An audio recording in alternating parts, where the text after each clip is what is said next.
നമുക്കൊരു 4 മണി പലഹാരം ഉണ്ടാക്കാം. 4 മണിക്ക് കഴിക്കാൻ നല്ലൊരു പലഹാരമാണ്.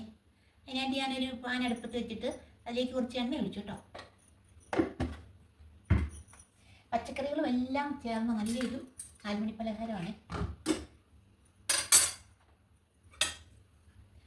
എണ്ണ ചൂടായി വന്നിട്ടുണ്ട്. അതിലേക്ക് നമുക്ക് ഇതെന്തൊക്കെയാണെന്നറിയാമോ? കാബേജ് ഉണ്ട്, പിന്നെ സവോളയുണ്ട്, ഒരു ഉരുളക്കിഴങ്ങുണ്ട്, എല്ലാം കുറേശ്ശേ ഉള്ളൂ.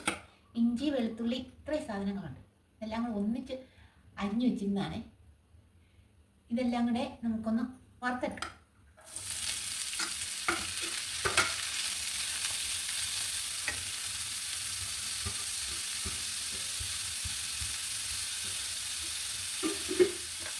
വെള്ളം ഒഴിക്കാതെ എണ്ണയിൽ നിന്ന് വറുത്തെടുക്കാം.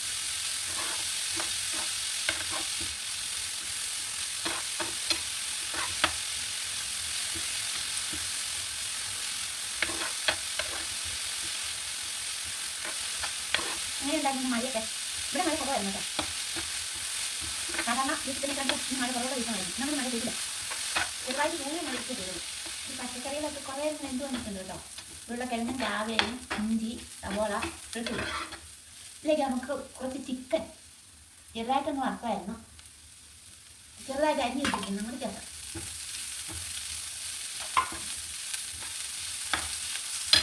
ആ മുക്ക് വെക്കാം.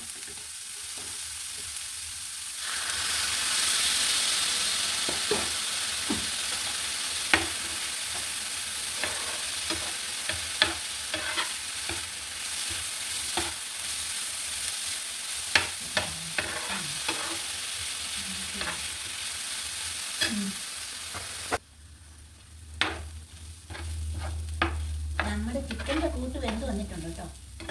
ഇതിലേക്ക് നമുക്ക് പൊടികൾ ചേർക്കാം.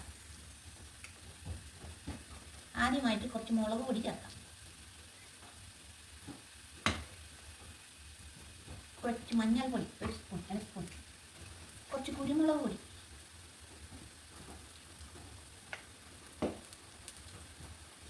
സ്പൂൺ ചിക്കൻ മസാല, ഇത്രയും കൂടി ചേർത്ത് ഇതും കൂടി ചേർത്ത് വഴറ്റിയെടുക്കാം.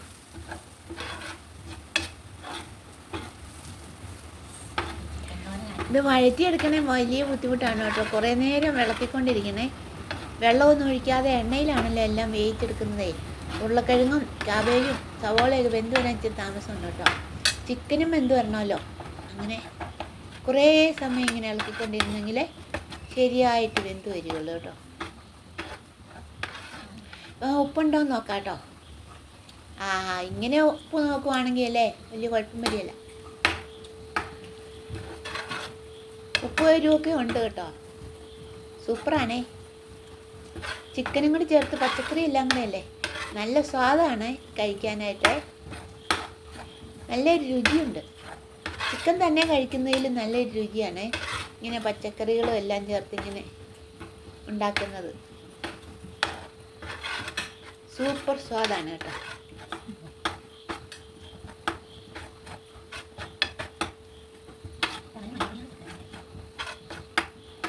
അപ്പോൾ നമ്മുടെ ചിക്കനും പച്ചക്കറികളും എല്ലാം കൂടെ മസാലകളെല്ലാം ചേർത്ത് നല്ല സൂപ്പറായിട്ട് വെന്ത് വന്നിട്ടുണ്ട് കേട്ടോ. ഇനി ഇത് വാങ്ങാം കേട്ടോ. ഒന്നും കൂടെ ഉപ്പ് നോക്കിയേക്കാം. ഇത് ഉപ്പ് നോക്കി തീരുമെന്നാണ് തോന്നുന്നു. അപ്പോൾ ഇനി നമുക്ക് ദോശക്കല്ല് അടുപ്പത്ത് വെച്ച് ചൂടായി വന്നിട്ടുണ്ട്. അതിലേക്ക് നമുക്ക് കുറച്ച് ആട്ടപ്പൊടി ദോശയുടെ പരുവത്തിൽ കലക്കി എടുത്ത് ദോശ ചൂടാം. കുറച്ച് കട്ടി കുറച്ച് നന്നായിട്ട് ദോശക്കല്ലിൻ്റെ വലിപ്പത്തിൽ തന്നെ അങ്ങോട്ട് പരത്തിയെടുക്കാം. കട്ടി കുറച്ചങ്ങ് പരത്തിയെടുക്കാം. മറിച്ചിട്ട് പൊള്ളിച്ചെടുക്കാം. പൊള്ളി വന്നിട്ടുണ്ട് കേട്ടോ. നന്നായിട്ട് വെന്തേ. അതിലേക്ക് നമുക്ക് ഈ ചിക്കൻ്റെയും പച്ചക്കറികളുടെയും കൂടെ കൂട്ട് വെച്ചിട്ട് അങ്ങോട്ട് വേവിച്ചെടുക്കാം. നന്നായിട്ട് അങ്ങനെ കൂട്ട് വെച്ചിട്ട് മടക്കിയെടുക്കണം. ഇതാണ് നമ്മുടെ ഇന്നത്തെ പലഹാരം. എന്നിട്ട് പിന്നെ തിരിച്ചു മറിച്ച് വിട്ട് കുറച്ച് സമയം കൂടി ഒന്ന് വേവിച്ചെടുക്കണം. അപ്പോൾ ഇത് സൂപ്പർ പലഹാരമാണ് കേട്ടോ. നല്ല അപാര ടേസ്റ്റാണ് കേട്ടോ. ഈ ആട്ടപ്പൊടിയുടെ ഈ ചിക്കൻ്റെ കൂട്ടിൻ്റെ എല്ലാം കൂടെ കൂടി എരിവും രുചി എല്ലാം ഉണ്ട്. നല്ലൊരു സൂപ്പർ പലഹാരമാണ് കേട്ടോ. എല്ലാവരും ഇതൊന്ന് ഉണ്ടാക്കി നോക്കണം കേട്ടോ. അപ്പോൾ നമുക്ക് അടുത്ത വീഡിയോയിൽ കാണാം. എല്ലാവർക്കും ബൈ.